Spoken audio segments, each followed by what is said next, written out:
Hey guys, welcome to another video of mine. It's Kamar AA, and this is your preview for the Chelsea versus Newcastle United game, which will be taking place tomorrow, 3 PM kickoff at Stamford Bridge in match week 9 for Chelsea.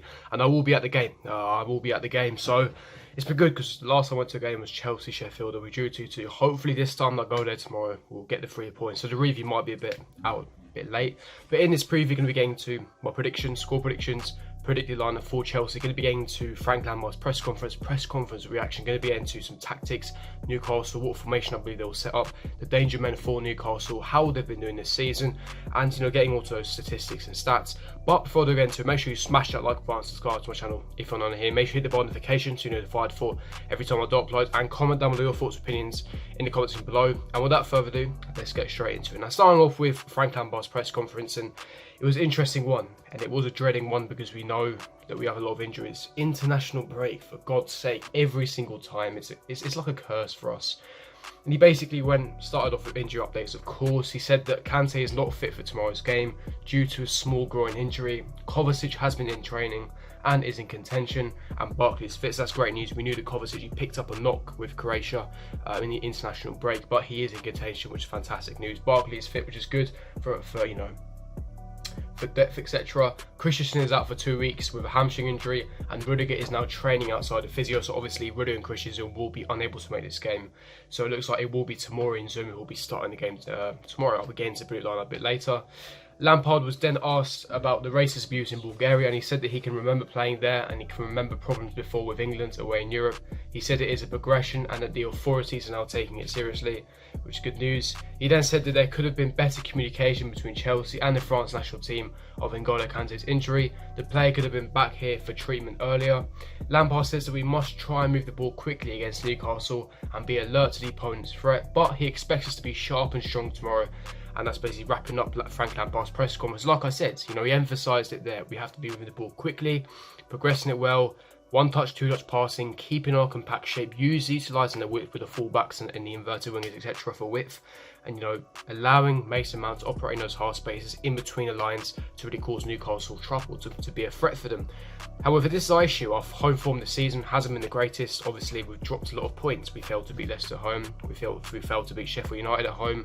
And the only game that we did win was Brighton at home this season. So hopefully we do get another 3 points. It's much needed to kind of keep close to that pack alongside Man City and Arsenal, keep close to that top 4 pack. Obviously Liverpool are miles ahead, so we can't really focus on them right now. That's not the objective. The objective is to keep close to the top 4 pack. And by doing that, we have to get the 3 points tomorrow. Now, obviously that's wrapping up Frank Lampard's press conference. Now getting into Newcastle United, a bit of background information. How well have they been doing this season? Now, for Newcastle, sitting 16th position, obviously 8 games played, they still on 8 points, which is obviously 8 points from 8 games isn't the greatest. 2 wins, 2 draws, and 4 losses. Again, isn't the greatest record. The only 2 victories came surprisingly against 2 of the top 6. Tottenham Hotspur away from home, Manchester United at home as well. They just beat Manchester United 2 weeks ago. However, let's be honest now, Manchester United, it's not that difficult to beat them right now. I have no clue how we lost 4-0 to them. However, the form that they're in, with Ole Gunnar Solskjaer under so much pressure, with injuries, etc. that they have, Newcastle were at home as well. I did believe that Newcastle would win, and they have some top players. They have some danger men that can cause us a lot of threat, tactically and also, physically. They have the ability to hurt us. And Newcastle are not a relegation team. They're quite decent, a good mid-table Premier League team. They've got danger men such as Alexander Saint-Maximin, who came from Nice last season. Almiron, obviously, he's been very, very good in La Liga. Sean Longstaff and Matt Longstaff brothers. Obviously, Sean Longstaff did score the win against Manchester United, and Matt Longstaff, who's got a very good potential, who was scouted by Manchester United. Of course, Joelinton, who scored the winner at Tottenham Hotspur, very, very very, very good player. And even their back line as well. Lachelle is a very, very good centre back. Fabian Schär has been on alert for a lot of top clubs in Europe.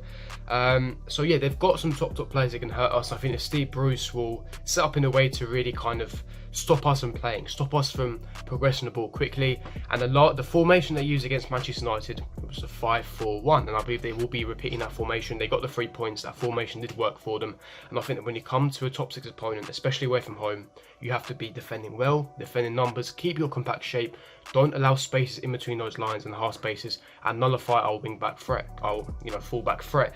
So for the formation I believe they will go for, obviously they haven't got any injuries, 5-4-1.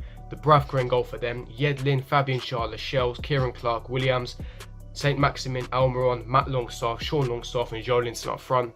Again, 2 banks of 4, keeping that compact shape, not allowing to have much space, keeping it compact, almost as if you're ultra defensive, parking that bus, not allowing space for us. So they're going to try and frustrate us tomorrow, and we have to get that early goal. For me, if we get the early goal, we can unlock Newcastle. The early goal will be vital tomorrow, and hopefully we do get that early goal. I believe that if we get the early goal, it will have to naturally open up Newcastle United.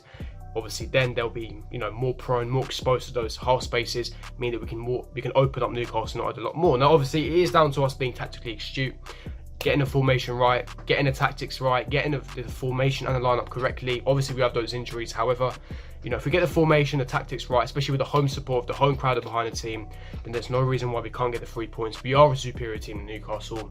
That's a no-brainer. But yeah, like I said, now getting into our predicted lineup. Now, obviously, with N'Golo Kante not being able to be match fit for this game, and Rudiger is still working with the physios, and Christensen is out for 2 weeks with a hamstring injury. The predicted lineup that I'll be going for is a 4-3-3. I believe that's our best formation. It allows us to move the ball quickly and progressively, allows us to play that quick counter-attacking, not counter-attacking, but quick, attacking football, one-touch, two-touch football, allow the fullbacks to basically bomb forward, create the width, have those inverted wingers, Mason Mount being that number 8 position, holding his place, moving in between those lines, keeping his position. I think that's his best position, personally, so I believe the 4-3-3 is the formation that we should be going for. Okay, in goal, Kepa Arrizabalaga, left back, Emerson, right back, Azpilicueta. Reece James is in contention, but I don't believe that he will be playing. So Azpilicueta and Emerson for the fullbacks. The centre backs of Kurt Zouma and Fikayo Tomori. I made a video on Fikayo Tomori yesterday, so go check it out. For me, like I said, we haven't got a choice. Christensen and Rudiger, they're not much fit. They're still injured. They're still working with the physios and hamstring injuries, etc. So I believe that Zouma and Tomori for the strength, physicality. Tomori, really good ball playing centre back, and Zouma continues his good run of form and confidence. Jorginho in the register position. N'Golo Kante obviously is injured, so we can't be having him. So this is where the dilemma comes in. There's no Kante. Kovacic is in intention, so either we go for a Jorginho register, Kovacic in that Kante role, and then we have Mason Mount, or we have Jorginho, Ross Barkley, and also Mason Mount if Kovacic isn't completely match fit. And then the front three of Callum Hudson-Odoi left wing, Willian on the right wing, who's been fine, who's been in fantastic form this season. And up front, of course, Tammy Abraham, joint top scorer in the Premier League, fantastic. Continue his run of form. Let's see if he can get a couple more goals tomorrow. A brace for him would be beautiful tomorrow, so hopefully he does get that. But yeah, that's our pretty lineup. Obviously, I believe that, like I said, tactically, if we go with a 4-3-3, keep that shape in between lines, match fitness, compact shape, moving the ball quickly, like Frank Lampard said, progressing that ball, attacking football, using the fullbacks wisely and quickly. And like I said, the early goal tomorrow will be vital. It will be crucial. If you can nick that early goal tomorrow, then 100% we can definitely wrap up the game. As long as we keep our compact shape defensively, we have been leaky this season. Kepa, he has been picking up form recently, allowing the the centre backs as well. We have the physicality as well. We have the height. Don't give away stupid free kicks. Keep the concentration levels high. Keep your shape compact, and even on the transition when Newcastle, they're going to pop the boss. They're going to counter attack. When they do counter attack, keep your compact shape. Don't allow space. Keep those concentration levels and clear the danger. Don't fanny around at the back, and we should be okay to go. And hopefully, we do get the 3 points tomorrow. I'm going to go for, this is going to be interesting. I'm going to go for, I believe that we will be getting another clean sheet. I'm going to be going for a 3-0 Chelsea victory. Yes, I know it's emphatic, but I believe that we will get the early goal, and that's going to open up Newcastle United, meaning they're going to have to counter-attack more. They'll have to leave more, spaces. They're going to make more errors, etc. I'm going to go for a 3-0 Chelsea victory. Leave me your score prediction in the comment section below. Leave me your predicted lineup in the comment section below.